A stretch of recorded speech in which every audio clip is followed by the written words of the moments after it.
اعوذ باللہ من الشیطان الرجیم بسم اللہ الرحمن الرحیم وبہ نستعین وہو خیر ناصر ومعین الحمد لأہلہ الصلاة والسلام علی اہلہا ولعنۃ اللہ علی اہلہا۔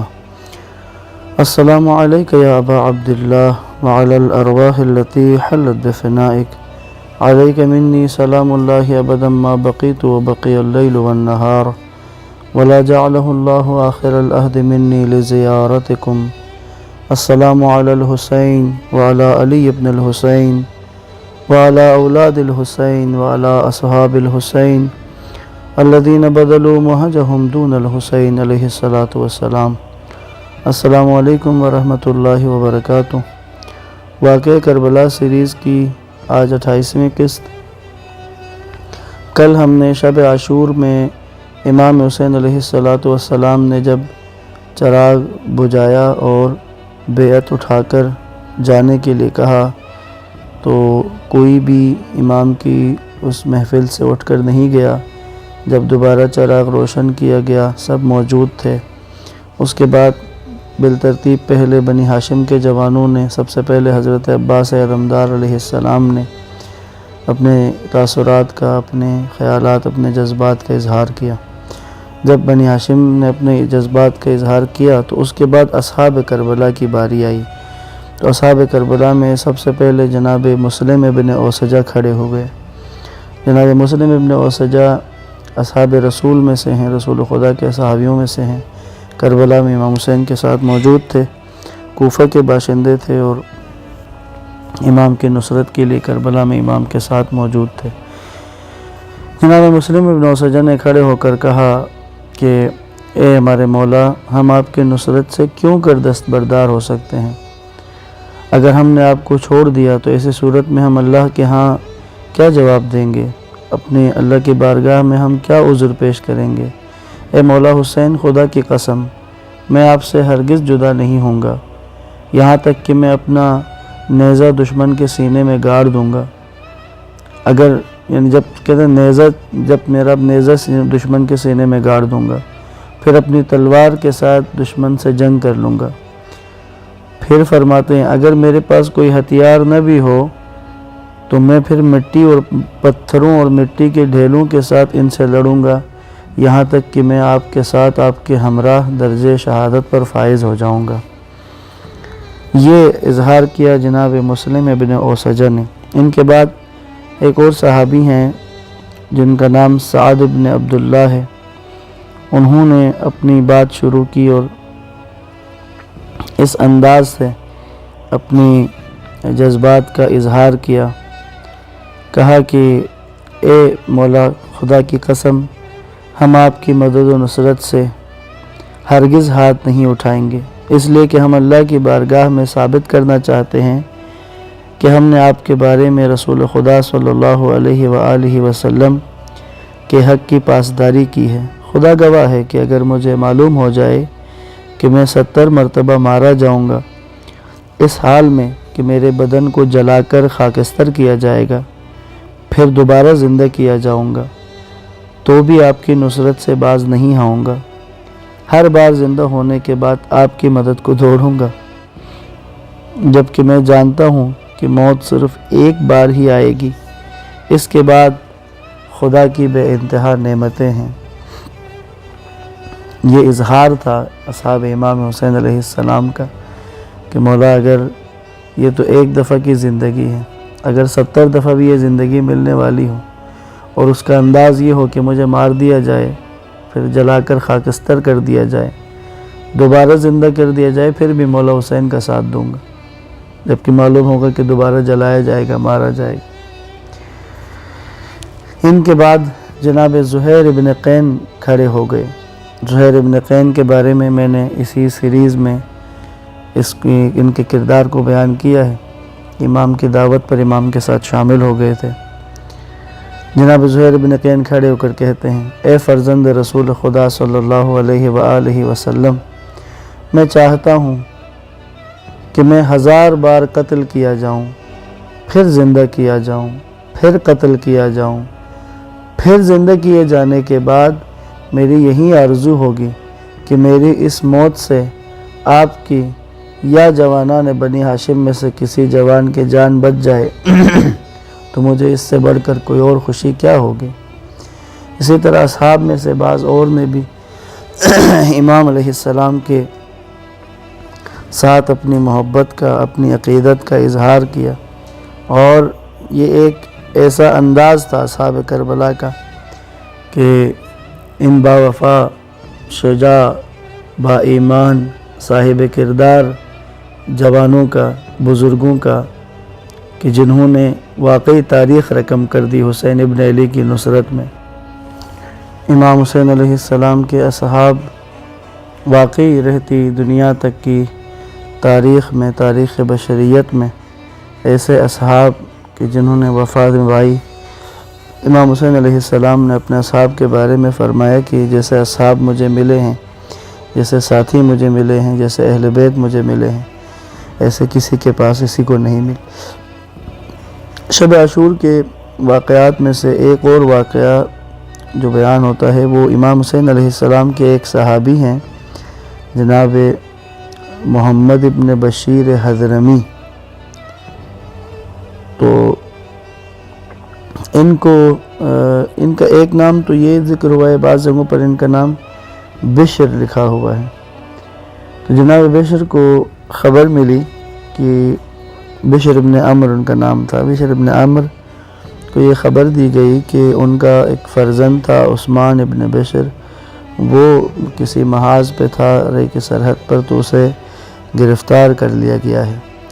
تو جب اس بیٹے کی گرفتاری کا سنا تو جناب بشر نے کہا کہ میں اس کی اور اپنی مصیبت کے ثواب کی خداوند متعال سے دعا کرتا ہوں، مجھے یہ بات اچھی نہیں لگتی کہ میرا بیٹا اسیر ہو اور میں زندہ رہوں۔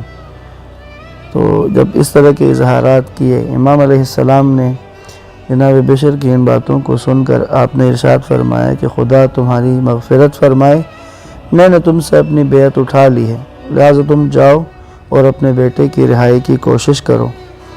تو جناب بشر نے کہا خدا کی قسم جب تک میں زندہ ہوں آپ کی نصرت سے ہاتھ نہیں اٹھاؤں گا۔ ساتھ ہی اس نے یہ کہا کہ مولا اگر میں آپ کو چھوڑ کر جاؤں تو صحرا کے درندے مجھے چیر پھاڑ کر کھا جائیں۔ پھر امام علیہ السلام نے انہیں کپڑوں کے 5 جوڑے دیے جن کی قیمت 1000 دینار تھی، اور فرمایا کہ یہ قیمتی لباس کسی کو دو تاکہ وہ تمہارے فرزند کی رہائی کا کوئی اہتمام کرے۔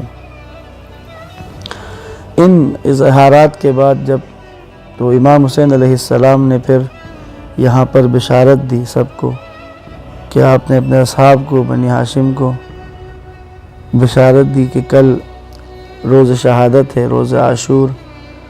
امام علیہ السلام نے کہا کہ ہم امام کو وہ جملہ بہت مشہور ہے، امام نے کہا انی غدن اقتل وکلکم تقتلون معی، کل میں شہید کر دیا جاؤں گا اور تم سب بھی شہید کر دیے جاؤ گے۔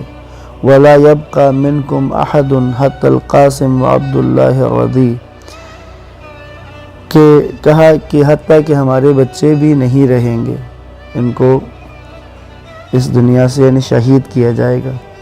جب شہادتوں کی خوشخبری دی، بشارت دی، تو اس وقت جناب قاسم ابن امام حسن، حضرت امام حسن کے بیٹے تھے جناب قاسم، کہ جن کی عمر ابھی بلوغت تک نہیں پہنچی تھی، مشہور ہے کہ ان کی عمر 13 سال تھی، انہوں نے کھڑے ہو کر بڑے سوالیہ انداز میں امام حسین علیہ السلام سے پوچھا چچا جان جو کل کے شہداء کی فہرست ہے کیا اس میں میرا نام بھی شامل ہے؟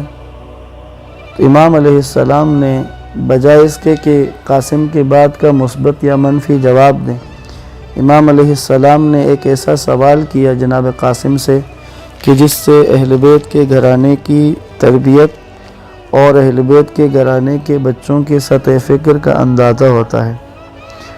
امام علیہ السلام نے جناب قاسم کی طرف دیکھ کر سوال کیا، پوچھا اے میرے عزیز، میرے بھتیجے، موت تمہیں کیسی لگتی ہے؟ تمہارے نزدیک موت کیسی ہے؟ تو جناب قاسم نے بڑے خوبصورت انداز میں جواب دیا، الموت احلی عندنا من العسل، کہا کہ موت میرے نزدیک شہد سے زیادہ شیریں ہے۔ احلی من العسل، یعنی شہد سے زیادہ شیریں۔ یہاں پر مجھے ایک علامہ نقن صاحب ہمارے بزرگ عالم دین گزرے ہیں، ان کا ایک جملہ بڑا خوبصورت ہے۔ کہتے ہیں کہ جناب قاسم کے اس بیان سے ایک بات سمجھ میں آتی ہے کہ شہزادے کو، جناب قاسم کو شہد کھانے میں اچھا لگتا تھا، اور یقیناً امام حسین علیہ السلام کو بھی خبر تھی کہ قاسم کو شہد پسند ہے۔ تو امام حضرت قاسم نے اس انداز سے بات کی، تو جو مفہوم سمجھ میں آتا ہے کہ چچا جان، جیسا کہ آپ کو اندازہ ہے، آپ کو پتہ ہے کہ مجھے کھانے میں شہد اچھی لگتی ہے، شہد میٹھی لگتی ہے، لیکن اگر آپ موت کے بارے میں سوال کرتے ہیں تو موت میرے لیے شہد سے بھی زیادہ شیریں ہے۔ جب کہا نا موت میرے لیے شہد سے زیادہ میٹھی ہے، تو پھر امام نے کہا کہ ہاں قاسم، تمہارا چچا تم پر قربان جائے، تم بھی کل کے شہداء میں شامل ہو۔ پھر امام نے کہا نہ فقط تم بلکہ تمہارا بھائی یعنی امام حسین علیہ السلام کا بیٹا، کہا کہ امام نے علی اصغر کو بھی شہید کر دیا جائے گا۔ جب جناب حضرت علی اصغر کی شہادت کا سنا حضرت قاسم نے، تو انہوں نے تڑپ کر بےتاب ہو کر کہا کہ چاچا جان، کیا یہ دشمن یہ یزیدی لشکر کیا ہمارے خیموں پر حملہ کر دے گا؟ عبداللہ یعنی جناب علی اصغر کو بھی شہید کر دیں گے؟ امام علیہ السلام نے جواب دیا کہ تمہارا چچا تم پہ قربان ہو جائے، اسے میدان جنگ میں شہید کر دیا جائے گا، اور وہی انداز بتایا کہ میں اپنے ہاتھوں پر اصغر کو طلب آپ کے لیے لے کر جاؤں گا، اور وہاں پر علی اصغر کو پانی کی جگہ تیر ستم سے علی اصغر کی پیاس بجھائی جائے گی۔ جب اس محفل میں یوں ان اصحاب نے اپنی جذبات کا، اپنے خیالات کا اظہار کیا، اسی طرح امام حسین علیہ السلام نے پھر ان کو ان کے منزلت اور ان کے مقام کے بارے میں خوشخبری دے دی، اور جنت میں جس مقام کا ان کے ساتھ وعدہ تھا اس مقام کے بارے میں بھی ان کو دکھا دیا، بتا دیا۔ تو اس کے بعد پھر اصحاب کی بھی تاثرات میں سے یہ جملہ آتا ہے، وہ سب کہتے ہیں، ان سب کی ترجمانی یہ تھی کہ ہم بھی اللہ کا شکر ادا کرتے ہیں کہ اس نے ہمیں آپ کی وجہ سے شرف عطا فرمایا ہے کہ آپ کے قدموں میں شہید ہو کر ہمیشہ کی عزت اور شرافت حاصل کر لیں۔ فرزند رسول، آیا ہم اس بات پر خوشی کا اظہار نہ کریں کہ بہشت بری میں ہم آپ کے ساتھ ہوں گے؟ تو پس یہ جو اظہارات تھے، یہ اصحاب کربلا کہ جو امام حسین علیہ السلام کے قدموں میں اپنی جان نچھاور کرنے کے لیے آمادہ و تیار ہیں۔ یاد رکھیے گا عزیزان محترم، 61 ہجری میں خطرہ فقط امام حسین علیہ السلام کی جان کو نہیں تھا، بلکہ اصل خطرہ 61 ہجری میں دین اسلام کو تھا۔ حتیٰ کہ توحید کے اوپر یزید لعین نے اپنے کچھ اشعار میں وحی کا انکار کیا، توحید کا انکار کیا۔